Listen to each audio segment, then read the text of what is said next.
চলন ও অঙ্গ চালনার আজকে আমরা সর্বশেষ লেকচার। আমাদের দুটো টপিকস এই চ্যাপ্টারে রয়ে গেছে।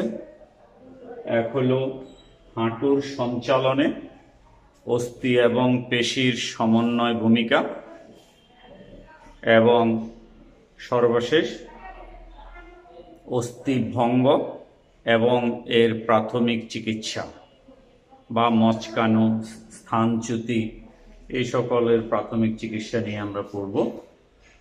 কিন্তু প্রথমে হাঁটুর সঞ্চালনে অস্থি এবং পেশির সমন্বয়।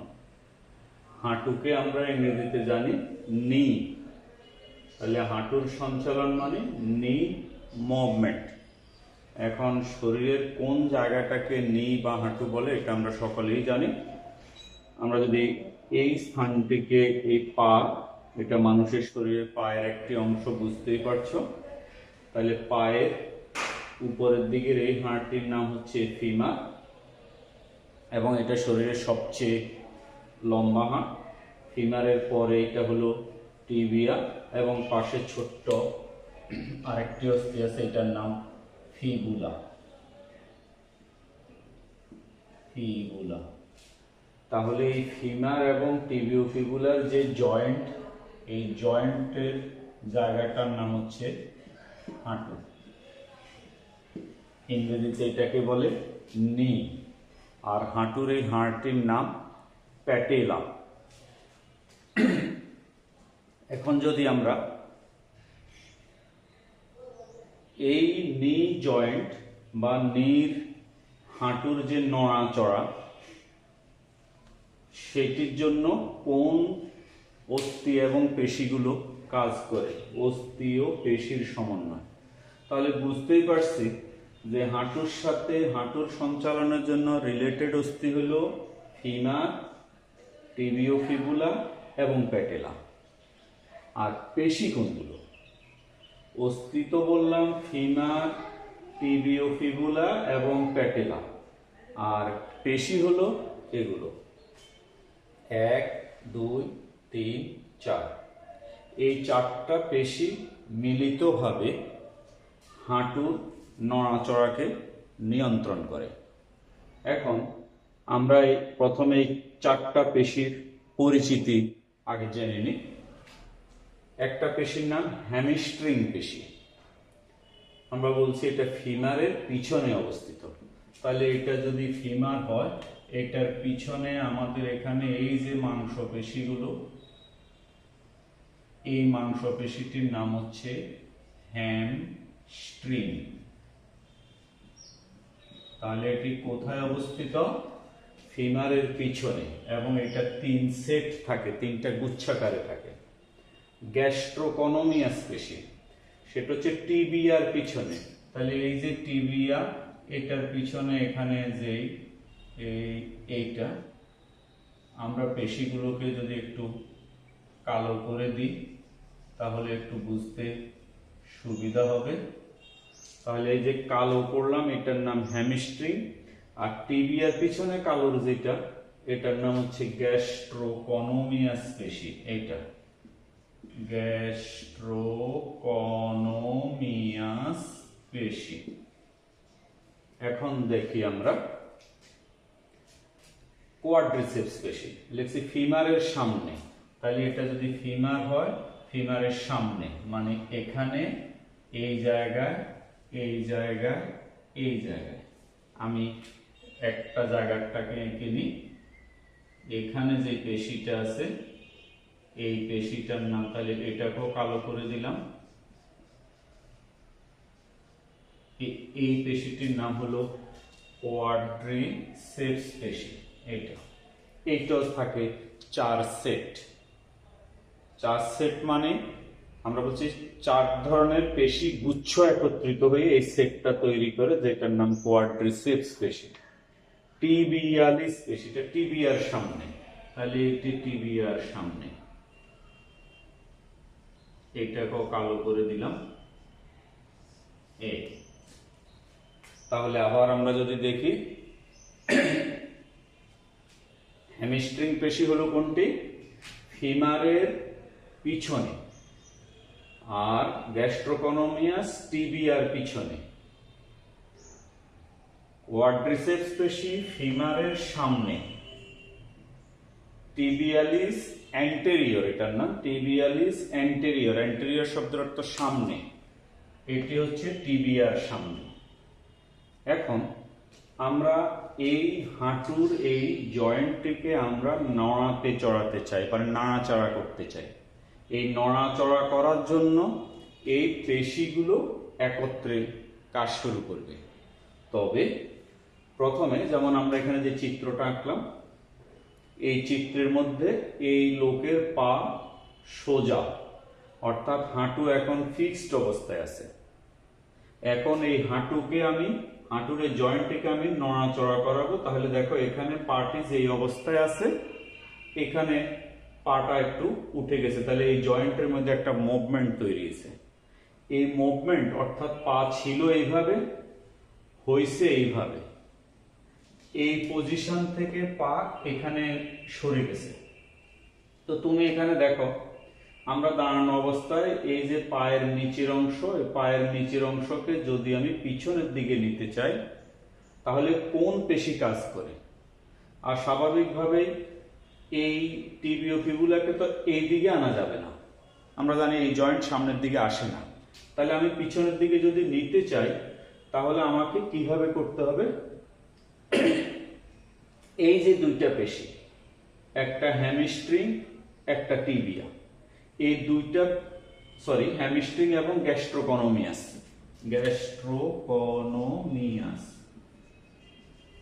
এই দুইটা পেশি সংকুচিত হলেই আমার পায়ের এই অংশটা পিছনের দিকে চলে যাবে, মানে এই অবস্থায় চলে আসবে। তো কিভাবে দেখো, হ্যামস্ট্রিং পেশি এটা, আর গ্যাস্ট্রোকনোমিয়াস পেশি এটা। এখন হ্যামস্ট্রিং পেশি সংকুচিত হলো, এই পেশিটি সংকুচিত হলো মানে এদিকে টান পড়লো। আমরা জানি পেশির সাথে লিগামেন্ট দিয়ে পরের পেশি পরের অস্থির সাথে যুক্ত থাকে, তাহলে এটার সাথে এখানে লিগামেন্ট দিয়ে কানেকশন আছে। এই যে এটার নাম হচ্ছে লিগামেন্ট। তো এখন হ্যামস্ট্রিং পেশি সংকুচিত হলো, তাহলে সংকোচনের ফলে হ্যামস্ট্রিং এর সাথে কানেকশন হলো লিগামেন্ট দিয়ে পরের হাড়টা, টিবিয়া। তাহলে এখন লিগামেন্টে যখন টান পড়বে, তো এখানে যে পেশিটি আছে হ্যামস্ট্রিং এর সাথে এইটা, এখন লিগামেন্টে টান পড়লে স্বাভাবিকভাবে লিগামেন্ট এই টিবিয়াকে টেনে ওর কাছে নিয়ে যাবে। কার কাছে? ফিমারের কাছে। অর্থাৎ টিবিয়া এবং ফিমার এখন পরস্পরের কাছাকাছি চলে আসবে, এটা ক্রমাগতভাবে এইদিকে চলে যাবে। এই যে ভাঁজটা তৈরি হলো, এই যে এখানে একটা ভাঁজ তৈরি হলো, এই ভাঁজ যারা তৈরি করছে, অর্থাৎ এই অস্থিসন্ধির মধ্যে যারা এই ভাঁজটা তৈরি করছে, তাদের নাম হচ্ছে ফ্লেক্সর পেশি। অর্থাৎ ফ্লেক্সর পেশির সংজ্ঞা আমরা গত তারিখেও পড়ছি, যে সকল পেশি সংকুচিত হলে অস্থিসন্ধিতে ভাঁজ তৈরি হবে, যে সকল পেশি সংকুচিত হলে অস্থিসন্ধিতে ভাঁজ তৈরি হবে, তাদেরকে বলা হবে ফ্লেক্সর পেশি। এখন আমরা দেখলাম যে হ্যামস্ট্রিং পেশি সংকুচিত হয়েছে, আর গ্যাস্ট্রোকনোমিয়াস পেশিও সংকুচিত হয়েছে। সংকোচনের ফলে এই জয়েন্টের মধ্যে একটা ভাঁজ তৈরি হয়েছে, অর্থাৎ আমার পা ছিল এইভাবে, এখন পা এইদিকে চলে, এখানে একটা ভাঁজ তৈরি হয়েছে। এবং এটা যে কোণ, এই হাড়টা এবং এই হাড়টা এখন 180 ডিগ্রিতে আছে, কিন্তু এখন পা যখন এইদিকে সরে গেছে, এই কোণ এটার পরিমাণ কমে গেছে, এই যে অস্থিসন্ধিতে কোণ কমে গেল। তাহলে আমরা গত তারিখে যখন পেশিতে টান পড়ে তবে ধাক্কা দেয় না, সেই জায়গাতেও কিন্তু আমরা পড়েছিলাম ফ্লেক্সর পেশি কাদেরকে বলে? যে সকল পেশি সংকুচিত হয়ে অস্থিসন্ধিতে ভাঁজ তৈরি করবে বা অস্থিসন্ধির কোণের পরিমাণ কমে আসবে তাদেরকে বলা হয় ফ্লেক্সর পেশি। আমরা সেদিন উদাহরণ দিয়েছিলাম এই হাতটা দিয়ে। আমার হাত এখন এইভাবে আছে, এই পেশির নাম বাইসেপস পেশি। তো সেদিন আমরা পড়ছিলাম যে বাইসেপস যখন সংকুচিত হয়, বাইসেপসের সাথে লিগামেন্ট দিয়ে এই হাড়টার নাম রেডিও আলনা, রেডিও আলনার সাথে যুক্ত। তো তাহলে এটা যখন টান পড়বে এটার সাথে এটা কানেক্টেড, এখন এটা আস্তে এইদিকে চলে আসবে। তাহলে এই পেশিটির নাম হচ্ছে ফ্লেক্সর পেশি, কারণ এই পেশি সংকুচিত হয়ে ভাঁজটা তৈরি করছে। আবার এই ভাঁজকে যখন আমি প্রসারিত করব, স্বাভাবিক অবস্থায় আনবো, তখন এই পেশিটা, এটার নাম, নিচেরটার নাম ট্রাইসেপস, সে যখন ছিল এইভাবে, সে যখন সংকুচিত হয়েছে এটার সাথে এখানে কানেকশন ছিল, এটারে টাইনা এখানে আসছে। তাহলে হাতের ক্ষেত্রে এটা হলো ফ্লেক্সর, এটা হলো এক্সটেনসর। পায়ের ক্ষেত্রে দেখো এইটা হলো ফ্লেক্সর এবং এইটা হবে এক্সটেনসর, যেটা আমরা পরবর্তীতে পড়ব। তাহলে একটা জিনিস কি পরিষ্কার হয়েছে কিনা দেখো, হাতের অর্থাৎ হিউমেরাসের সামনের দিকের পেশিটি ফ্লেক্সর, পিছনের দিকের পেশিটি এক্সটেনসর। কিন্তু পায়ের ক্ষেত্রে পিছনের দিকের পেশিটি ফ্লেক্সর, সামনের দিকের পেশিটি এক্সটেনসর। তো এখন আমরা দেখি যে ফ্লেক্সর পেশি, তাহলে পায়ের সঞ্চালনের জন্য ফ্লেক্সর হলো পিছনের গুলা, আর এক্সটেনসর হলো সামনের গুলা। আমরা এটা ব্যাখ্যা তো করলাম, সেই ব্যাখ্যাটা কি ছিল, হ্যামস্ট্রিং পেশি যখন সংকুচিত হবে তখন এই সংকোচনের কারণে হ্যামস্ট্রিং এর সাথে যে লিগামেন্ট আছে সেই লিগামেন্টে টান পড়বে। আবার লিগামেন্ট সংযুক্ত থাকে টিবিয়ার সাথে, ফলে টিবিয়াও ফিমারের দিকে চলে যাবে, এই টিবিয়া ফিমারের দিকে চলে যাচ্ছে, এর ফলে এখানে একটা ভাঁজ তৈরি হয়েছে। এবার যদি আমরা আসি এক্সটেনসর পেশি, এখন এই হাঁটুকে আমি সঞ্চালিত করে আবার আগের অবস্থানে আনতে চাই।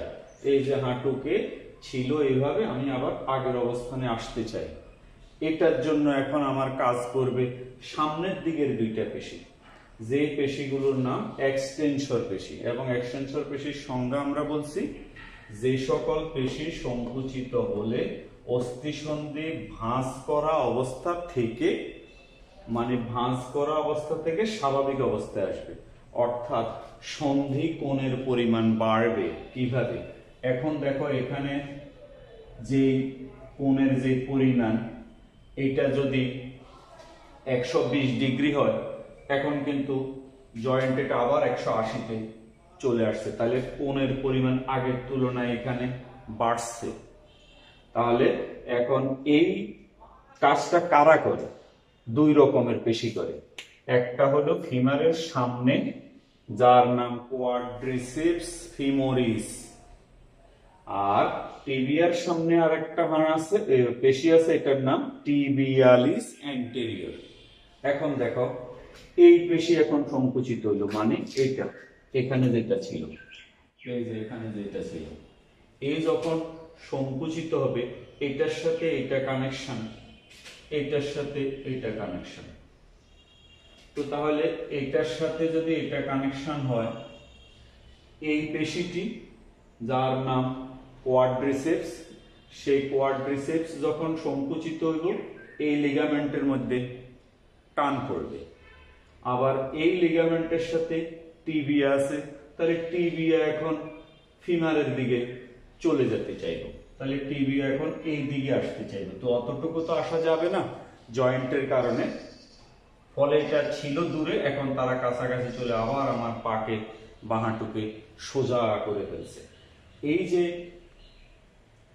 ঘটনাটা, এই ঘটনাটার জন্য আমরা দেখলাম যে হাঁটুকে মুভমেন্ট করাতে হলে যে অস্থিগুলো এবং পেশিগুলো কাজ করে তাদের নিয়ে আমরা পড়লাম, অর্থাৎ হাঁটুর সঞ্চালনে অস্থি এবং পেশির সমন্বয়। বইতে প্রায় 4-5টা চিত্র দেওয়া আছে, এতগুলো চিত্র আঁকার দরকার নাই, শুধু এই 2, 3 আমরা এখানে দেখো এটা ছিল স্বাভাবিক অবস্থা, অ্যারো চিহ্ন দিছি, এখানে ছিল পা চলে গেছে এইদিকে, এই জন্য অ্যারো চিহ্ন এইদিকে দিছি। পরে এখান থেকে আবার সোজা অবস্থায় আনছি, তাহলে পা ছিল এখানে, আবার সোজা অবস্থায় আসছে। এর জন্য যারা কাজ করে এদের আমরা নামগুলো দিলাম, ফ্লেক্সর, এক্সটেনসর পেশি, কে ফ্লেক্সর, কে এক্সটেনসর। পরবর্তীতে আমরা পড়ব আমাদের এই টপিক্সের সর্বশেষ যে অংশ, যেটার নাম অস্থি ভঙ্গ এবং বা হাড় ভাঙা।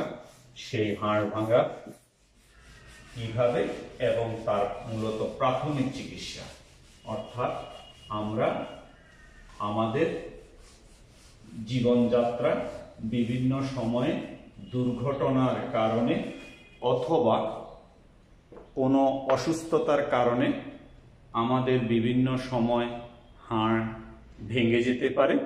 এখন এই হাড় যদি ভেঙে যায় তাহলে তার প্রাথমিক চিকিৎসাটা কি হবে? আমাদের সিলেবাসে 3 ধরনের প্রাথমিক চিকিৎসার কথা আছে, 3টা সমস্যার প্রাথমিক চিকিৎসা দেখো। একটা প্রথমে আছে অস্থি ভঙ্গ এবং তার প্রাথমিক চিকিৎসা। প্রাথমিক চিকিৎসা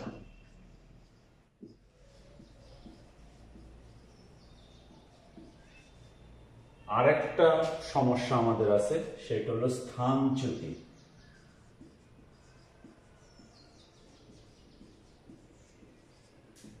এটাকে ইংরেজিতে বলা হয় ডিসলোকেশন, এবং এটারও প্রাথমিক চিকিৎসা। আরেকটা আছে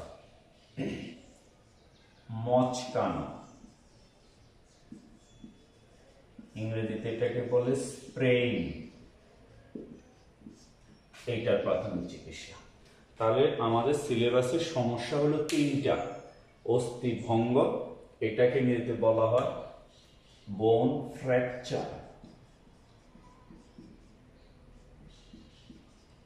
এবং তার প্রাথমিক চিকিৎসা, ডিসলোকেশনের প্রাথমিক চিকিৎসা এবং মচকানোর প্রাথমিক চিকিৎসা। আমরা প্রথমে একটু কোনটার ধরনটা কি এটা আমরা যদি একটু দেখি। অস্থিভঙ্গ মানে হাড় ভেঙে যাওয়া।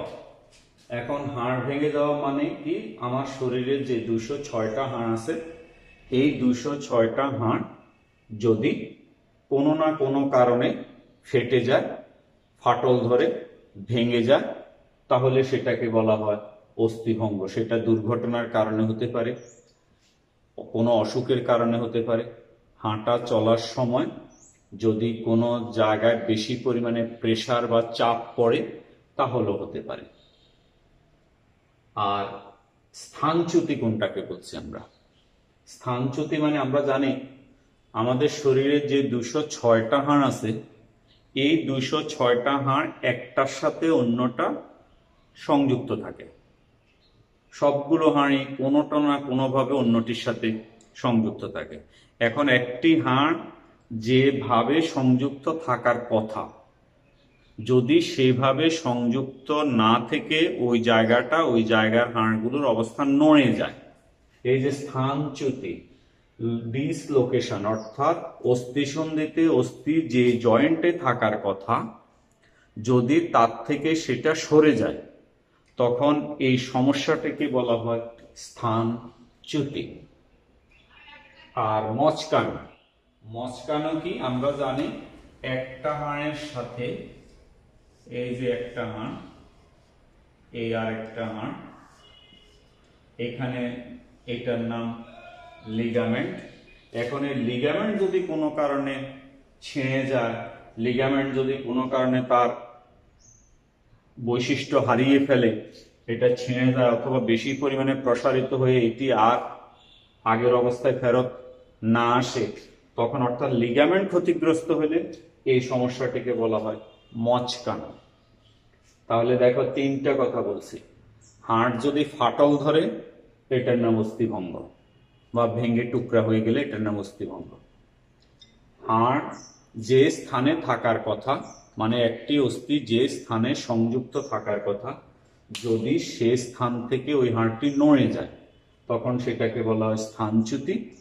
আর পাশাপাশি অবস্থিত দুটি অস্থির মধ্যে যে লিগামেন্টের সংযোগ, সেই লিগামেন্ট যদি কোনো কারণে ক্ষতিগ্রস্ত হয়, এটাকে বলা হয় মচকানো। এখন আমাদের সিলেবাসে এই তিনটা প্রাথমিক চিকিৎসা আছে। তার আগে অস্থিভঙ্গ আবার তিন প্রকার আছে। এক হইল সাধারণ, এক হইল যৌগিক, আর একটা হলো জটিল। দেখো, আমাদের বইতে এখানে যে তিনটা ছবি দেওয়া আছে, এই যে ছবিটা, এই ছবিটা, এখানেই আমরা তিনটার কোনটা সাধারণ। এই চিত্রে দেখা যায় হাড় শুধুমাত্র ভাঙছে, কিন্তু এই হাড়টি মাংসপেশি ভেদ করে বের হয়ে যায় নাই, এটা সাধারণ। আর যৌগিক হলো, দেখো, হাড় ভাঙছে, পাশাপাশি মাংসপেশি ছিদ্র করে এই হাড়টার কিছু অংশ বাইর হয়ে গেছে। আর জটিল হইল যে হাড় ভিতরে অনেকগুলো ছোট ছোট টুকরা হয়ে গেছে, খণ্ড বিখণ্ড হয়ে গেছে, এবং পাশাপাশি পেশিও ক্ষতিগ্রস্ত হতে পারে। এখন এই তিন ক্যাটাগরির মধ্যে একটাকে বলা হয়েছে সাধারণ, একটা যৌগিক, একটা জটিল। তাহলে সাধারণ হাড় ভাঙা কোনটি? হাড় শুধুমাত্র ভেঙে যাবে, তবে মাংসপেশি ক্ষতিগ্রস্ত হয়ে এই হাড়টির বাইরের অংশ, মানে বাইরের দিকে উন্মুক্ত হয়ে পড়বে না। এই জন্য এটাকে আবার ক্লোজড ফ্র্যাকচার বলে। আর এই দুইটাকে বলা হয় ওপেন ফ্র্যাকচার, কারণ এই ক্ষেত্রে মাংসপেশি ভেদ করে হাড়ের অংশ বাইরে দেখা যাবে। এই তিন ধরনের যেই হাড় ভাঙা, সেই হাড় ভাঙার তিনটা নাম দেওয়া হয়েছে, এবং এই সকল হাড় ভাঙার যে প্রাথমিক চিকিৎসা, সেটির স্বাভাবিকভাবে প্রাথমিক চিকিৎসার প্রথম ধরনটি হবে, যদি কোনো ব্যক্তির আমাদের আশেপাশে এরকম হাড় ভেঙে যায়, তাহলে আমাদের প্রথম কাজই হবে, সেটি হলো, ধরে নিলাম এটা হচ্ছে হাড়, এটা এখান দিয়ে কেটে গেল, এই যে ভেঙে গেল। এখন স্বাভাবিকভাবে সেই স্থানের লক্ষণের মধ্যে ব্যথা করবে, ওই জায়গাটা ফুলে উঠবে, কালো হয়ে যাবে, এবং নড়াচড়া করাতে অসুবিধা হবে। আমাদের প্রাথমিক চিকিৎসার জন্য যে কাজটি করতে হয়, সেটি হলো, এই যে এই হাড় দুটা, অর্থাৎ চূড়ান্ত চিকিৎসাটা দিবে ডাক্তার, তবে প্রাথমিকভাবে আমাদেরকে যা করতে হয় সেটা হলো, এই জায়গাটিতে হাড়টি যাতে আর অধিক পরিমাণে নড়াচড়া না হয়, এই কারণে এখানে এবং এখানে এরকম একটা কাঠি, বাঁশের কঞ্চি অথবা কাঠ, এরকম কোনো একটা দিয়ে এই জায়গা দিয়ে এবং এই জায়গা দিয়ে বাইরের দিকে একটু বেঁধে দেওয়া। অর্থাৎ উদ্দেশ্য হলো, যেটুকু ফাটল ধরছে বা ভাঙছে, এটা যদি আরো বেশি পরিমাণে নড়াচড়া হয়, তাহলে ক্ষতির মাত্রাটা আর একটু বেড়ে যেতে পারে। এই কারণে প্রাথমিক চিকিৎসা হিসেবে যেই জায়গাতে ভাঙছে তার এই পাশে এবং এই পাশে অন্য কোনো শক্ত অবলম্বন দিয়ে এটাকে একটু ভালো করে বেঁধে তারপরে ডাক্তারের কাছে নিয়ে যেতে হবে। আর পাশাপাশি যেগুলো, সেগুলো কিছু ব্যথানাশক ঔষধ, তারপরেতে যাতে বেশি পরিমাণে নড়াচড়া না করা যায়, একটু ঠান্ডা বরফের মতন কিছু মাঝে মাঝে দেওয়া, ইত্যাদি হলো তার প্রাথমিক চিকিৎসা, এবং রোগীকে একটু মনোবল চাঙ্গা রাখা, এগুলো সবগুলোর প্রাথমিক চিকিৎসা কিন্তু প্রায় একই রকম। আর স্থানচ্যুতি যদি দেখি, সেটা আমরা কি বলছি, অস্থি যেই জয়েন্টে থাকার কথা যদি সেই জয়েন্টে না থাকে তাহলে সেটাকে বলা হবে স্থানচ্যুতি। আমরা যদি একটা ছবি দেখাই,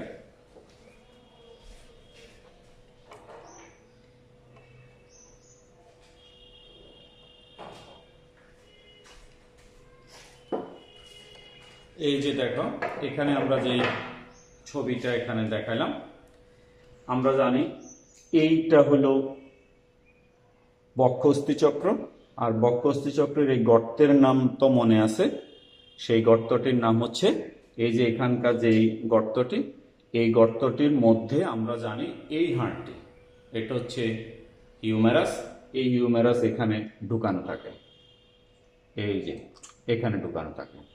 তাহলে হিউমেরাসের যে মস্তক সেটা বক্ষস্থি চক্রের ওই গর্তের মধ্যে ঢুকানো থাকবে, এটা হলো তার অরিজিনাল পজিশন। আবার একইভাবে যদি আমরা এখানে আরেকটা হাড়কে দেখি, এটা হলো আমরা জানি শ্রোণীয়স্থি চক্র, এটা হলো ফিমার, আর এই গর্তের মধ্যে বসানো থাকে ফিমারের এই হাড়টি। তাহলে এই মস্তকের অরিজিনাল লোকেশন বা পজিশন হলো এই গর্তের মধ্যে, এই গর্তটির নাম অ্যাসিটাবুলাম। এখন কোনো কারণে এখন আমি হয়তো বা একটা এই থেকে উপরের একটা জায়গা থেকে লাফ দিয়ে নিচে পড়লাম, এখন আমি জাম্প দিলাম, জাম্প দেওয়ার কারণে স্বাভাবিকভাবে আমার পায়ের মধ্যে যে প্রেসার, সেই প্রেসারের কারণে এটা হয়তো বা এখান থেকে নড়ে এই দিকে চলে আসলো, এই যে এদিকে থাকার কথা এখানে, এখন চলে আসছে এখানে, একটু উঠে গেছে, এখন এই স্থান প্রচন্ড ব্যথা করবে।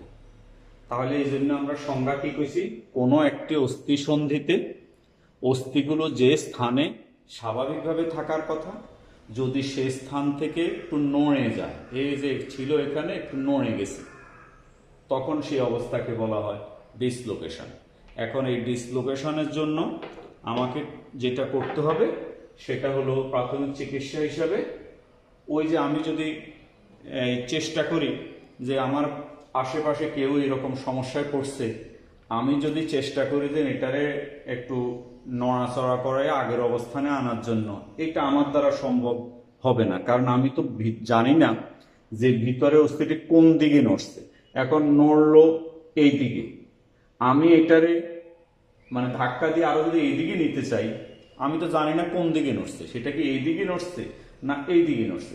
যদি এটা নিচের দিকে সরে আসে তাহলে আমি হয়তো আবার ধাক্কা দিলে উপরে উঠতো, আর যদি উপরে উঠে যায় তাহলে ধাক্কা দিলে নিচে নামতো। এখন আমি তো জানি না বাইরের থেকে যে এটা কি উপরে সরছে না নিচে সরছে না পাশের দিকে স্থানচ্যুত হয়েছে, সুতরাং এটা কে বুঝবে? ডাক্তার বুঝবে।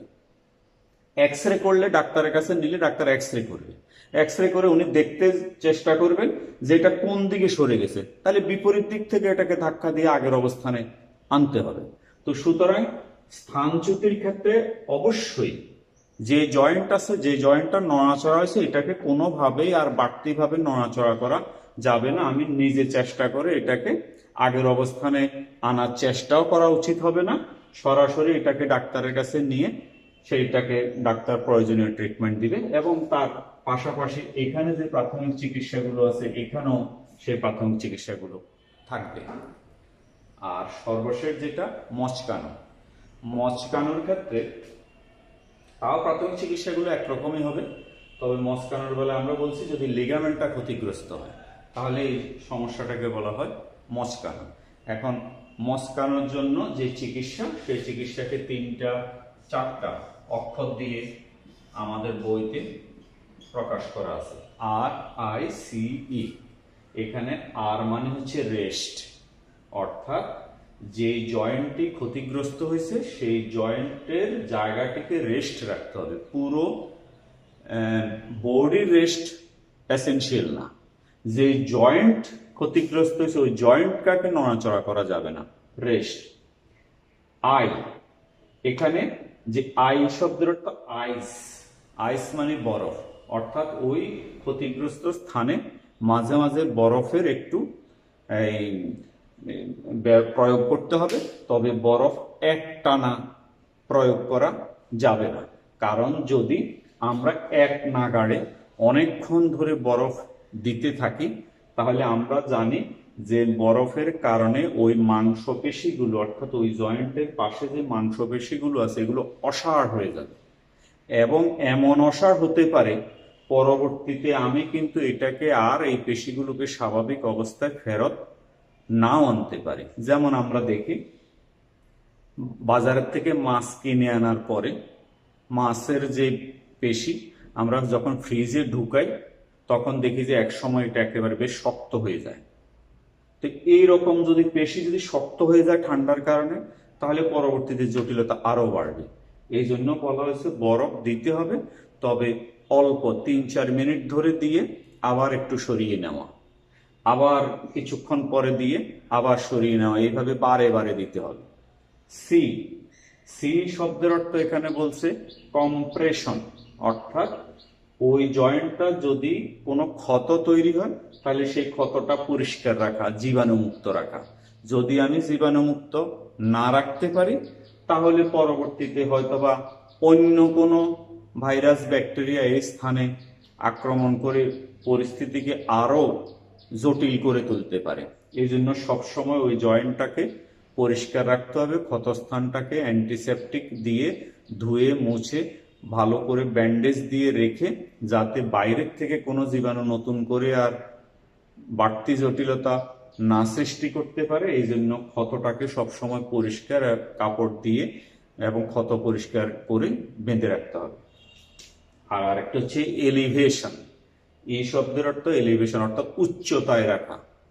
উচ্চতায় রাখা মানে কি, যে স্থানটি ক্ষতিগ্রস্ত হবে সেই স্থানটিকে স্বাভাবিকের থেকে একটু উঁচুতে রাখা। যেমন আমার যদি পা ক্ষতিগ্রস্ত হয়, আমি বিছানায় শুয়ে পাটাকে বালিশের উপরে অথবা অন্য কোনো কিছুর উপরে, খাটের যে কার্নিশ আছে সেই কার্নিশের উপরে একটু উঠিয়ে রাখা।